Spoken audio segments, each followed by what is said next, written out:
ለች የመጣው ታሪክ በቃ ተወዱታላችሁ። አለመውደዱ ላይ አይቻልም። በቃ ይሄን ሰውዬ ይሄን ጀግና መሪ አለመውደድ አይቻልም። አንድ መሪ ሊኖረው የሚገባውን ነገር በሙላ የያዘው ዲፕሎማሲ በደንብ የሚችል ውጊያ መዋጋት ከፊት ለፊት ሆኖ መዋጋት ጀግና፣ በዛ ላይ ደግሞ በቃ የአርት ሰው ፊሎሶፊው ፖለቲካ ሃይማኖትን እንዲህ ምጥጥ ያደረገ በቃ ኢያሱ ዘግሬት ታላቁ ኢያሱን ታሪክ ነው ይዤላችሁ የመጣሁት።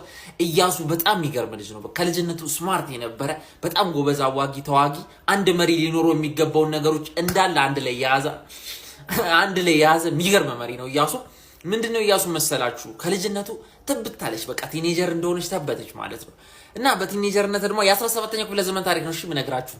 ያ ዮሐንስ ልጅ ነው። አፄ ዮሐንስ አይደለም፣ አፄ ዮሐንስ አራተኛው አይደለም፣ የመጀመሪያው አፄ ዮሐንስ ዘፈርስት የሱ ልጅ ነውና በቃ አረ ምንድነው ምናምን ፋዘር በቃ ስልጣንን ስጠኝ፣ ምንድነው አንተ ስልጣኑን ይዛ አረጀበት እኮ ብሎ በቲኔጀርነቱ ተብቶ ከኦሮሞ ነገዶች ጋር ተስማምቶ አባቱ ላይ አመጽ ያስነሳላል። አመጽ አስነስተው ውጥጥ አለች። አባትየውም አረ ተው ልጅ ይሄ እኮ ኮል ኦፍ ዲቲ አይደለም ተው አለው። አረ እኔ አልሰማም በቃ ምናምን አለች። ከዛ በኋላ ላይ ሀገር ሽማግሌዎች ምን አረ ተረጋጋ እባክህ ያስነግስሻል ዝም ብለሽ ጠብቂ ጊዜሽን ተባለ። እሺ ብሎ ጠበቀና ስልጣኑን ያዝ አረገ።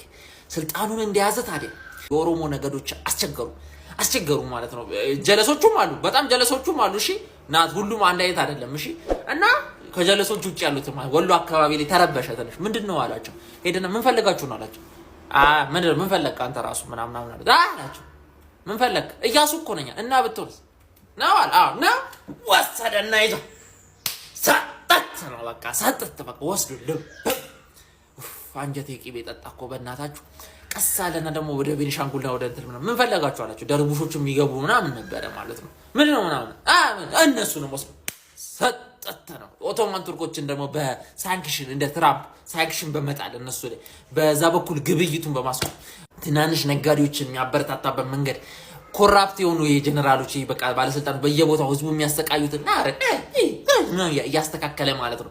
በጣም ስማርት ነው ደግሞ በቃ አርት ላይ በዛ ሰዓት የነበሩ ክርክሮች ሃይማኖታዊ ክርክሮች ፋር አይደለም። በቃ ለምን በቃ ይሄ ምናምን አይደለም። በቃ ኦፕን ያደርጓል። ከሙስሊሞች ጋር ከሙስሊም ስልጣኔቶች ጋር ሲጣሉት እንደዛው ያስቀይማቸዋል። ተጣልቷቸው ግን ኑ በቃ ፍቱ በቃ እንታረቅና መላን ስራ ምናምን የሚላቸው ማለት ነውና በቃ ለስላሳ ነው። እንደዚህ ብዙም ይሄ ከነ ሙስሊም ነህ የሆነ ፔጋን ነህ ወይ ሌላ ሃይማኖት ትከተላለህ ብሎ ካንተ ጋር አይደረቅ።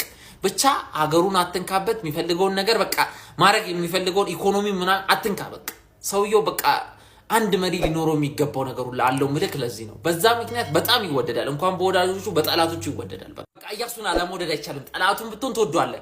በቃ በጣም ደግሞ ደስ የሚለው ካራክተሩ 100,000 በላይ ባሪዎችን ነፃ አውጥቷል። ኢያሱን ይሄን ያደረገው ኢያሱ ብቻ ነው። ባይዚ 100,000 በላይ ባሪዎችን ነፃ አውጥቷል። ደግሞ አንድ ቃል ገብቶ ነበረ በወጣትነቱ ከአባቱ ጋር በተጣላ ሰዓት ከኦሮሞ ነገዶች ጋር እኔ ብቻ ስልጣን ለያዝ እንጂ ነፃ አውጣለሁ የእናንተን የተያዙ ምርኮኞች ምናምን የታሰሩትን በባርነት ምናምን ብቻ በብዙ ነገር የተያዙትን ነፃ አውጣቸዋለሁ ብሎ ቃል ገብቶላቸው ነበር። ቃሉን አክብሮ እስቲ ማን ያስገድደዋል? ማንም እኮ ያስገድደው። ቃሉን አክብሮ በቃ እንደዚህ ቃሉን ስለሚያከብር ለቃሉ ታማኝ ስለሆነ ጠላቶቹ ራሱ አቦ በእናት ይመች ነው የሚሉት። በቃ ኢያሱ ታላቁ ኢያሱ የተባለው ለዚህ ነው። በቃ ያንሰዋል የታላቁ ኢያሱ መባልና በቃ 24 ዓመት ነው 24 ዓመት ነው ኢትዮጵያ ነው የመራው። እንደዛ ከመራ በኋላ ይሶዬ ብዙ ሚስቶች አሉ። አንድ ሚስት አይደለም እሺ ያለው ይመችዋል። ቺክ ይወዳል። ግን በጣም ይወዳት አንድ ሴት አለች፣ ወሳኝ ሴት ማለት ነው ቅድስተ ክርስቶስ የምትባል ሴት አለች። እሷ ስትሞት በቃ ሰውየው ተሰበረ።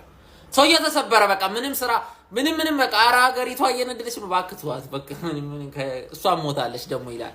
አረ ምንድነው አረ ምግብም አለበት የዘጠናዎቹ ሙዚቃ የማዲንጎ ምናምን ቁጭ ብሎ የወርቅ ጥበብ ወርቅዬን እየሰማ ጣና ዳር ላይ ቁጭ ጉድ እኮ ነው። ስንት አለ ምን ያንቀጠቀጠ ስንት ሰው የሚፈራው ከኦቶማን ቱርኮች እስከንትል ድረስ እንደዚህ የሚያዩት ሰውዬ ቁጭ ፍቅር አይ ፍቅር ለማንኛውም ከዛ በቃኝ እኔ ስልጣንም አልፈልግም ብሎ ስልጣኑን ለልጁ ትቶለት ተክለ ሃይማኖት ለተባለው ልጁ ትቶለት እስቲ በእናትህ ማርፎ አይመራም ትቶለት ወደ ጣና ሄዶ ተከዛ የሙዚቃ የማዲንጎን እያዳመጠ ቁጭ።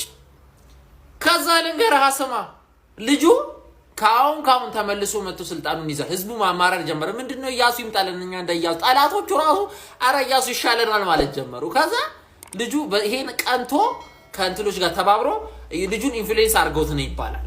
አንዳንድ ሰዎች በዙሪያ የነበሩ ሰዎች ተገደል አስገድሉት እዛው ጣና ላይ ተቃጠልኩ። በእናታችሁ ተውኝ እውነት አስገደሉት። ይሄን የመሰለ ሰው ይሄን የመሰለ ሰው ያስገደሉ። ከዛ በኋላ ያው ዘመነ መሳፍንትም ተንደርድሮ የመጣው ኢያሱ ዘግሬት ከሞተ በኋላ በቃ እሱ ከሞተ በኋላ ዘመነ መሳፍንት ተቃረበ። በቃ ለምን መሃል ያለው ይሄ ስልጣን ያለው ጠንካራ የአቢሲኒያ ንጉስ ተመታ። በቃ ከዛ በኋላ ነው እንግዲህ የደከመ ሲስተም እናንተ እየመጣ የመጣው።